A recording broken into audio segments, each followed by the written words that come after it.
ಮುಖಂಡರುಗಳು ಹಾಗೂ ನನ್ನ ಎಲ್ಲ ತಾಲೂಕು ಆಡಳಿತ ವರ್ಗದವರು ಹಾಗೂ ವಿಶೇಷವಾಗಿ ನಾನು ಬೆಳಗ್ಗೆ ಎಲ್ಲ ಕಾರಣ ಓದ್ಕೊಂಡ್ಬಂದೆ ಇವತ್ತು ಏನ್ ಮಾತಾಡ್ಬೇಕು ಅಂತ.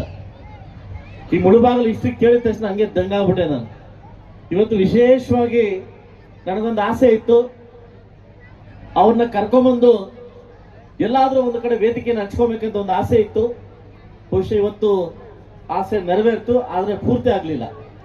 ಅವರ ಜ್ಞಾನಕ್ಕೆ ನಾನು ಟೈಮ್ ಕೊಡಕ್ ಆಗ್ಲಿಲ್ಲ.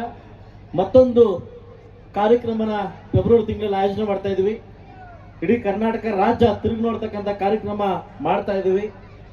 ಇತ್ತೀಚೆಗೆ ಮುಳಬಾಗಿಲು ತಾಲೂಕು ನಡೀತಕ್ಕಂಥ ಹೆಣ್ಮಕ್ಳ ಬಗ್ಗೆ ಮತ್ತು ಈ ಪೋಕ್ಸೋ ಕೇಸ್ ಬಗ್ಗೆ ದೊಡ್ಡ ಆಚರಣೆ ಮಾಡ್ತಕ್ಕಂಥ ದಿನವನ್ನ ನಾವು ಮುಳಬಾಗಿಲು ಸ್ಟಾರ್ಟ್ ಮಾಡ್ತಾ ಇದೀವಿ. ಆ ವೇದಿಕೆಗೆ ನಿಮ್ಮನ್ನ ಕರೀತಾ ಇದ್ದೀನಿ ಸರ್. ಸೊ ನಿಮ್ಮ ಜ್ಞಾನಕ್ಕೆ ನಮ್ಮ ತಾಲೂಕು ಕಡೆಯಿಂದ ಇವತ್ತು ನಿಮಗೆ ಅಭಿನಂದಿಸ್ತಾ, ವಿಶೇಷವಾಗಿ ನಿಮಗೆ ಥ್ಯಾಂಕ್ಸ್ ಹೇಳ್ತಾ, ಹಾಗೂ ವಿಶೇಷವಾಗಿ ಇವತ್ತು ಮಾಧ್ಯಮ ಮಿತ್ರರು ಹಾಗೂ ನನ್ನೆಲ್ಲ ವಿದ್ಯಾರ್ಥಿನಿಯರು ಕೂಡ ಈ ಗಣರಾಜ್ಯೋತ್ಸವ ಕಾರ್ಯಕ್ರಮಕ್ಕೆ ಹಾಜರಾಗಿದ್ದಕ್ಕೆ ಮತ್ತೊಮ್ಮೆ ನನ್ನ ಕಡೆಯಿಂದ, ಶಾಸಕರ ಕಡೆಯಿಂದ 77ನೇ ಗಣರಾಜ್ಯೋತ್ಸವ ಶುಭಾಶಯಗಳನ್ನು ತಿಳಿಸ್ತಾ, ತಮ್ಮೆಲ್ಲರಿಗೂ ಗೊತ್ತಿದೆ ಇವತ್ತು ಏಕೀಕರಣ ಆದ್ಮೇಲೆ ಭಾರತ 1947 ಆಗಸ್ಟ್ 15ನೇ ತಾರೀಕು ಏನು ಸ್ವತಂತ್ರ ಸಿಕ್ತು, ಸ್ವತಂತ್ರ ಸಿಕ್ಕಿದ್ದು ನಮಗೆ ಲೆಕ್ಕ ಅಲ್ಲ. ಬಹುಶಃ ನಮ್ಮ ಆಸೆ ಇತ್ತು ಸ್ವತಂತ್ರ ಬಂದಿದ್ದಾದ್ಮೇಲೆ ನಾವು ಹೇಗೆ ಒಗ್ಗಟ್ಟಾಗಿ ಹೋಗ್ಬೇಕು ಅನ್ನೋದನ್ನ ಈ ಸಂವಿಧಾನ ಮುಖಾಂತರವಾಗಿ ಈ ಒಂದು ದಿನವನ್ನ ಒಗ್ಗಟ್ಟು ನಾವೆಲ್ಲ ಗೂಡು ಒಗ್ಗಟ್ಟು ಅನ್ನೋ ದಿನವನ್ನ ಆಚರಣೆ ಮಾಡೋ ಮುಖಾಂತರವಾಗಿ ಏನಿವತ್ತು ಸಂವಿಧಾನ ದಿನಾಚರಣೆಯನ್ನ ಆಚರಣೆಯನ್ನ ಇವತ್ತು ಕನ್ಯಾಕುಮಾರಿಯಿಂದ ಕಾಶ್ಮೀರವರೆಗೂ ತುಂಬಾ ವಿಜೃಂಭಣೆಯಿಂದ ಭಾರತಾಂಬೆ ನೆನೆಸ್ಕೊಂತ, ಇವತ್ತು ಸ್ವತಂತ್ರ ಹೋರಾಟಗಾರ ನೆನೆಸ್ಕೊಂತ ಈ ಸಂವಿಧಾನ ದಿನವನ್ನು ಆಚರಣೆ ಮಾಡ್ತಾ ಇದೀವಿ.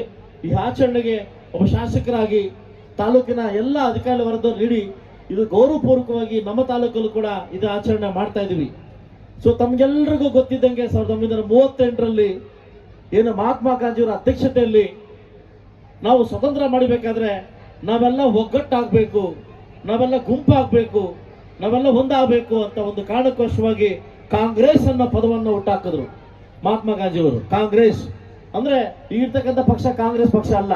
ಇದಕ್ಕಿಂತ ಮುಂಚೆ ಸುಮಾರು ವರ್ಷಗಳ ಹಿಂದೆ ಕಾಂಗ್ರೆಸ್ ಅನ್ನೋ ಪದವನ್ನು ಹುಟ್ಟಾಕಿ ಅದಕ್ಕೆ ಕ್ರಮೇಣ ಕಾಂಗ್ರೆಸ್ ಅಂದ್ರೆ ಒಂದು ಗುಂಪು, ನಾವೆಲ್ಲ ಗುಂಪಾಗಿ ಹೋದ್ರೆ ಮಾತ್ರ ನಾವು ಗೆಲ್ಲಿಕ್ಕಾಗುತ್ತೆ, ಸಂದ್ರ ಪಡ್ಲಿಕ್ಕಾಗುತ್ತೆ ಅನ್ನೋ ಕಾರಣಕ್ಕೋಸ್ಕರವಾಗಿ ಮಹಾತ್ಮ ಗಾಂಧಿ ಮತ್ತು ಅವ್ರ ಟೀಮ್ ಅವರು ಈ ಗುಂಪನ್ನು ತಯಾರು ಮಾಡಿ, ಅದಕ್ಕೆ ಅರೇಬಿಕ್ ಭಾಷೆಯಲ್ಲಿ ಕಾಂಗ್ರೆಸ್ ಅಂತಂದ್ರೆ ಒಂದು ಗುಂಪು ಅಂತ, ಅಂದ್ರೆ ಒಂದು ಒಗ್ಗಟ್ಟು, ಒಂದು ಗುಂಪು ಅಂತ ಅರೇಬಿಕ್ ಭಾಷೆ ಕರೀತಾರೆ.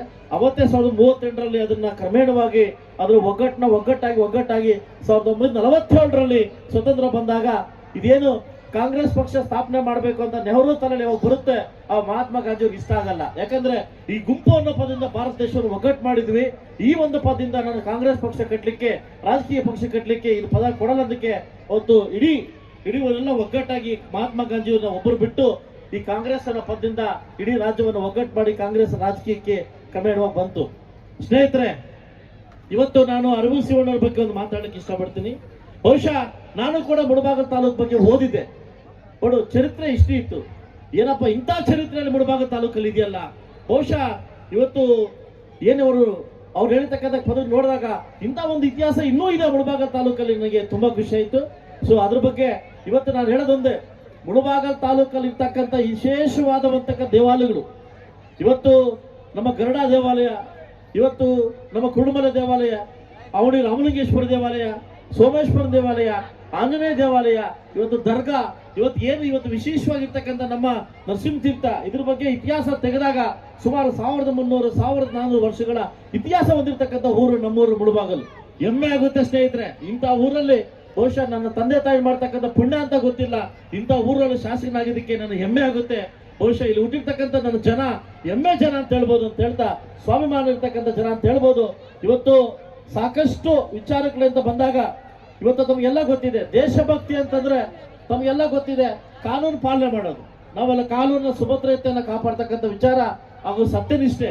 ಇವತ್ತು ನಾವು ಸತ್ಯನ ನಿಷ್ಠೆ ಬಿಟ್ಟು ಹೋಗ್ಬಾರ್ದು, ನಾವನ್ನ ಕಾರಣಕ್ಕೋಸ್ಕರವಾಗಿ ನಾವು ಒಂದು ಇದನ್ನು ಮಾಡ್ತಾ ಇದೀವಿ. ಅದಾದ್ಮೇಲೆ ಸಾಮಾಜಿಕ ಹೊಣೆಗಾರಿಕೆ ನಮ್ಮೆಲ್ಲರಿಗೂ ಒಂದಿದೆ, ಸಾಮಾಜಿಕ ಸೋಷಿಯಲ್ ರೆಸ್ಪಾನ್ಸಿಬಿಲಿಟಿ ನಮ್ಮೆಲ್ಲರಿಗೂ ಒಂದಿದೆ. ಅಲ್ಲ ಅವ್ರಿಗೆ ಯಾಕೆ ಇವ್ರಿಗೆ ಯಾಕೆ ಅನ್ನೋ ಬಿಟ್ಟು ತಪ್ಪಾಗುತ್ತೆ. ಸೋಷಿಯಲ್ ರೆಸ್ಪಾನ್ಸಿಬಿಲಿಟಿ ಬಂದಾಗ, ಸಾಮಾಜಿಕ ಒಂದು ಸುಭದ್ರತೆ ಬಂದಾಗ ನಮ್ಮೆಲ್ಲರಿಗೂ ಅದು ಹೊಣೆಗಾರ ಆಗುತ್ತೆ ಅಂತ ಹೇಳ್ತಾ, ಇವತ್ತು ಭಾರತ ದೇಶದಲ್ಲಿ ಇನ್ನೂ ಅಸ್ಪೃಶ್ಯತೆ ಎದ್ದು ಒದ್ದಾಡ್ತಾ ಇದೆ. ಇದು ಬಹುಶಃ ಸೌತ್ ಕರ್ನಾಟಕದಲ್ಲಿ ಅಂದ್ರೆ ನಮ್ಮ ಏನು ಈ 4 ಸೌತ್ ರಾಜ್ಯಗಳಲ್ಲಿ ಮಾತ್ರ ಅಸ್ಪೃಶ್ಯತೆ ಈಗ ತಾನೇ ಒಂದು ದಾರಿಗೆ ಬರ್ತಾ ಇದೆ. ಆದ್ರೆ ಇವತ್ತೇನು ನಮ್ಮನ್ನು ಆಳಿರ್ತಕ್ಕಂಥ ಒಂದು ವಿಷಯನ ಹೇಳಕ್ಕಿಂತ ಕೇಳ್ತೀನಿ ಕೇಳಿ. ಇವತ್ತು ರಾಜಕೀಯ ಬಂದಾಗಿಂದ 1900 ರಾಜಕೀಯ ಬಂದಾಗಿಂದ 74-76 ವರ್ಷಗಳಿಂದ ಒಂದು 6 ವರ್ಷ ಬಿಟ್ರೆ ಪಿ ವಿ ನರಸಿಂಹರಾವ್ ಅವರು 4 ವರ್ಷ, ನಮ್ಮ ದೇವೇಗೌಡ 2 ವರ್ಷ, 6 ವರ್ಷ ಈ ರಾಜಕೀಯ ಸೌತ್ ಇಂಡಿಯಾಗೆ ಬಿಟ್ರೆ ಇನ್ನ 74-72 ವರ್ಷಗಳ ಕಾಲ ಬರೀ ನಾರ್ತ್ ಇಂಡಿಯಾದವರು ಸೌತ್ ಇಂಡಿಯಾ ಆಳ ಮಟ್ಟಕ್ಕೆ ಆಗ್ಬಿಟ್ಟಿದೆ. ಯಾವುದೇ ಪಕ್ಷ ಆಗಿರ್ಲಿ ಏನಾಗ್ತಾರೆ, ಫ್ಲೈಟ್ ಎತ್ತು ಬಾ ಡೆಲ್ಲಿಗೆ ಬಾ ಅಂದ್ರೆ ಇನ್ನೂ ನಾವು ಆ ಒಂದು ಇದರಲ್ಲೇ ಅಸ್ಪೃಶ್ಯದಲ್ಲೇ ನಾವು ಕಳೀತಾ ಇದ್ದೀವಿ. ಒಂದು ರಾಜಕೀಯ ರಂಗದಲ್ಲಾಗಿರ್ಬೋದು, ಸಾಮಾಜಿಕ ರಂಗದಲ್ಲಾಗಿರ್ಬೋದು, ಎಲ್ಲಾ ರಂಗದಲ್ಲಿ ಕೂಡ ಇನ್ನೂ ಕೂಡ ನಾವು ಇನ್ನು ಕೈಗೊಂಬೆಗಳಾಗಿ ಕೆಲಸ ಮಾಡ್ತಾ ಇದೀವಿ, ತಮ್ಮೆಲ್ಲರಿಗೂ ಗೊತ್ತಿರ್ತಕ್ಕಂಥ ವಿಷಯ. ಸೊ ದಯವಿಟ್ಟು ಇವತ್ತೇನು ನಾರ್ತ್ ಇಂಡಿಯಾದಲ್ಲಿ ನಡೀತಕ್ಕಂಥ ಅಸ್ಪೃಶ್ಯತೆಯನ್ನ ನಮ್ಮ ಇನ್ನೂ ರಾಜ್ಯಗಳಲ್ಲಿ ಸ್ವಲ್ಪ ಇಂಥ ಮಹಾನುಭಾವರಿಂದ ನಮ್ಮ ಸ್ವಲ್ಪ ಹೋಗ್ತಾ ಇದೆ. ಮುಂದಿನ ದಿವಸಗಳಲ್ಲಿ ಈ ಅಸ್ಪೃಶ್ಯತೆ ತೊಲಗಿ ಸಾಮಾಜಿಕತೆ, ಆರ್ಥಿಕತೆ, ಶೈಕ್ಷಣಿಕತೆ ಯಾವತ್ತು ನಾವು ಮುಂದೆ ಬರ್ತೀವೋ ಈ ಗಣರಾಜ್ಯಕ್ಕೆ ಮತ್ತು ಈ ಸ್ವತಂತ್ರಕ್ಕೆ ಅರ್ಥ ಬರುತ್ತೆ ಅಂತ ಹೇಳ್ತಾ, ಸಾಕಷ್ಟು ಮಕ್ಕಳು ಇವತ್ತು ವೇಟ್ ಮಾಡ್ತಾ ಇದ್ದಾರೆ. ಒಂದು ವಿಶೇಷವಾಗಿರ್ತಕ್ಕಂಥ ದಿನ ಇವತ್ತು. ಯಾಕಂದ್ರೆ ನಮ್ಮ ತಾಲೂಕು ಆಡಳಿತ ಒಂದು ನಿರ್ಧಾರ ಮಾಡೋದು, ಪ್ರತಿ ಸಾರಿ ಸೈನಿಕರಿಗೆ ಸನ್ಮಾನ ಮಾಡ್ತೀವಿ, ಸ್ವತಂತ್ರ ಹೋರಾಟಗಾರರಿಗೆ ಸನ್ಮಾನ ಮಾಡ್ತೀವಿ, IAS ತಗೊಂಡಿರ್ತಕ್ಕಂಥ ವಿದ್ಯಾರ್ಥಿನಿಗೆ ಸನ್ಮಾನ ಮಾಡ್ತೀವಿ. ಅಂದ್ರೆ ಇವತ್ತು ವಿಶೇಷವಾಗಿರ್ಬೇಕು. ಇವತ್ತು ಪದ್ಮಭೂಷಣ ಬಂದಿದೆ, ಎಷ್ಟು ಮುಖ್ಯನೋ ಇನ್ನೊಂದು ಅವಾರ್ಡ್ ನಮ್ಗೆ ಬಂದಿದೆ. ಕರ್ನಾಟಕ ರಾಜ್ಯದಲ್ಲಿ ಅತಿ ಹೆಚ್ಚಾಗಿ ರಾಗಿ ಬೆಳೀರ್ತಕ್ಕಂಥ ಯಾವ್ದೋ ತಾಲೂಕಿದ್ರೆ ಅದು ಈ ಸರಿ ಮುಳಬಾಗಲ್ ತಾಲೂಕು. ಇವತ್ತು ಮುಳಬಾಗಲ್ ತಾಲೂಕಲ್ಲಿ ಯಥೇಚ್ಛವಾಗಿ ರಾಗಿ ಬೆಳೀರ್ತಕ್ಕಂಥ ಬೆಳೆಗಾರರು ಇದ್ದಾರೆ.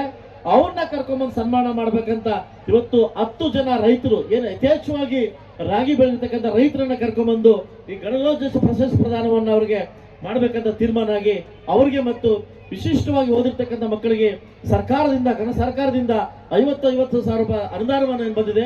ಅವ್ರು ಕೊಡೋ ಮುಖಾಂತರವಾಗಿ ಈ ಗಣರಾಜ್ಯೋತ್ಸವಕ್ಕೆ ಒಂದು ಅರ್ಥ ಕೊಡಬೇಕನ್ನೋ ಕಾರಣಕ್ಕೋಸ್ಕರ ತಾಲೂಕು ಆಡಳಿತ ಮತ್ತು ನಿರ್ಧಾರ ಮಾಡಿದ್ವಿ. ಮುಂದಿನ ಕಾರ್ಯಕ್ರಮ ಅದನ್ನು ನೆರವೇರಿಸ್ತಾರೆ ಅಂತ ಹೇಳ್ತಾ ಎಲ್ರಿಗೂ ಮುಂದಿನ ದಿನ ಸರ್ವತೋಮುಖ ತಾಲೂಕು ಅಭಿವೃದ್ಧಿಗೆ ನಾವೆಲ್ಲ ಶ್ರಮಿಸೋಣ. ಇವತ್ತು ನಾನು ನಾರಾಯಣಪ್ಪ ಅಂತ ಸರ್, ಮೈಸೂರು ಸಾಮ್ರಾಜ್ಯದಲ್ಲಿ ಮೊದಲ ಶಾಸಕರಾಗಿದ್ದು ಮತ್ತು ನಾರಾಯಣಪ್ಪ ಅಂತ. ಆಗ ಮುಳಬಾಗಲ್ ತಾಲೂಕು ಹಾಗೂ ಶ್ರೀನಿವಾಸಪುರ ತಾಲೂಕು ಒಂದಾಗಿತ್ತು. ಕ್ರಮೇಣವಾಗಿ ಕರ್ನಾಟಕ ರಾಜ್ಯ ಆಗಿ ಪರಿವರ್ತನೆ ಆದಾಗ ಟಿ ಚೆನ್ನಯ್ಯರ್ ಆಗಿತ್ತು.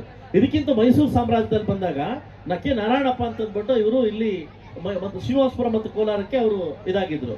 ಆಮೇಲೆ ಕರ್ನಾಟಕ ರಾಜ್ಯ ಅಂತ ಯಾವಾಗ ವಿಜಯನಗರ ಸಾಮ್ರಾಜ್ಯ ಬಿಟ್ಟು ಕರ್ನಾಟಕ ರಾಜ್ಯ ಅಂತ ಯಾವಾಗ ಒಗ್ಗೂಡ್ತೀವೋ ಆಗ ನಮ್ಮ ಟಿ ಚೆನ್ನಯ್ಯರು ಇಲ್ಲಿ ಶಾಸಕರಾಗಿರ್ತಾರೆ. ಸೊ ಯಾಕಂದ್ರೆ ನಮ್ಮ ಚೆನ್ನಯ್ಯರ ಬಗ್ಗೆ ಇನ್ನೂ ಹೆಚ್ಚಾಗಿ ಚೆನ್ನಾಗಿ ಮಾತಾಡಿದ್ದಾರೆ.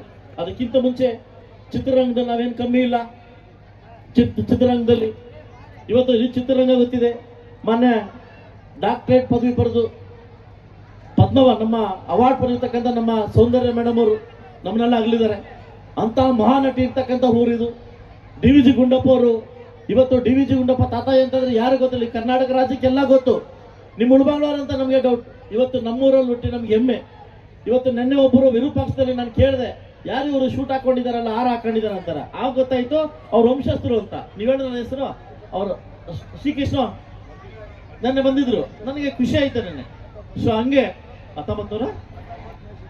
19ನೇ ಶತಮಾನದವರು ತಲೆಮಾರದವ್ರು ಬಂದು ನೆನ್ನೆ ಪೂಜೆ ಮಾಡ್ಕೊಟ್ರು. ನನಗೆ ಖುಷಿ ಆಯ್ತು ಇಂಥವರೆಲ್ಲ ಇದಾರೆ ಅಂತ. ಅದು ಮುಳುಬಾಗಲ ಇತಿಹಾಸದ ಬಗ್ಗೆ ಸಾಕಷ್ಟು ಜನ ಮುಳುಬಾಗಲವ್ರಿಗೆ ಗೊತ್ತಿಲ್ಲ. ಇಲ್ಲಿ ನಮ್ಮ ತಾಲೂಕಿನ ಹೆಮ್ಮೆ ಯಾವ ಮಟ್ಟಕ್ಕಿದೆ, ಅದರಿಂದ ಒಂದು ಡಾಕ್ಯುಮೆಂಟನ್ನು ಕ್ರಿಯೇಟ್ ಮಾಡಿ ರಾಜ್ಯ ಸರ್ಕಾರಕ್ಕೆ ಮತ್ತು ಕೇಂದ್ರ ಸರ್ಕಾರಕ್ಕೆ ಒಂದು ಪ್ರಸ್ತಾವನೆ ಕಳಿಸ್ತಾ ಇದ್ದೀನಿ. ಈಗಾಗಲೇ ಶೂಟಿಂಗ್ ಸ್ಟಾರ್ಟ್ ಆಗಿದೆ. ಒಂದು ಟೀಮ್ ಬಂದು ವರ್ಕ್ ಮಾಡ್ತಾ ಇದ್ದಾರೆ. ಅಂದ್ರೆ ಇಲ್ಲಿ ಎಷ್ಟು ದೇವರ ನಾಡಿದೆ. ಈ ಮುಳಬಾಗಲ್ ಅಂದ್ರೆ ಏನು, ದೇವರ ನಾಡು ಅಂದ್ರೆ ಏನು, ಯಾಕೆ ಪ್ರಾಮುಖ್ಯತೆ ಕೊಡಬೇಕು, ಭಾರತ ಸರ್ಕಾರ ಮತ್ತು ರಾಜ್ಯ ಸರ್ಕಾರ ಯಾವುದೇ ಆಗಿರ್ಬೋದು ಈ ಮುಳಬಾಗಲಕ್ಕೆ ಯಾವ ರೀತಿ ಪ್ರಾಮುಖ್ಯತೆ ಕೊಡಬೇಕನ್ನೋದು ಒಂದು ಶೂಟಿಂಗ್ ಮಾಡಿ, ಒಂದು ಚಿತ್ರೀಕರಣ ಮಾಡಿ, ಒಂದು ಸಿನಿಮಾ ತರ ಮಾಡಿ ಒಂದು ಸಬ್ಮಿಟ್ ಮಾಡ್ತಾ ಇದ್ವಿ. ಮುಂದಿನ ದಿವಸದಲ್ಲಿ ಇದನ್ನು ಎತ್ತಿ ತೋರಿಸೋಣ, ಇಡೀ ರಾಜ್ಯಕ್ಕೆ, ರಾಷ್ಟ್ರಕ್ಕೆ ಇಡೀ ಮುಳಬಾಗಲ್ ತಾಲೂಕಿನ ಪ್ರಾಮುಖ್ಯತೆ ಏನಂತ ಎತ್ತಿ ತೋರಿಸೋಣ ಅಂತ ಹೇಳ್ತಾ ಅವಕಾಶ ಕೊಟ್ಟಿದ್ದಕ್ಕೆ ತಮ್ಮೆಲ್ಲರಿಗೂ ಎಲ್ಲ ತಾಲೂಕು ಆಡಳಿತ ವರ್ಗದವರು ಕೂಡ ತುಂಬಾ ಅಚ್ಚುಕಟ್ಟಾಗಿ, ತುಂಬಾ ಸೊಗಸಾಗಿ, ತುಂಬಾ ಏಕದ ರೂಪದಲ್ಲಿ ಈ ಕಾರ್ಯಕ್ರಮ ನಡೆಸಿಕೊಟ್ಟಿದ್ರೆ ಶಾಸಕರ ಕಡೆಯಿಂದ ನಿಮಗೆ ಧನ್ಯವಾದಗಳನ್ನ ಹೇಳಕ್ಕೆ ಇಷ್ಟಪಡ್ತೀನಿ.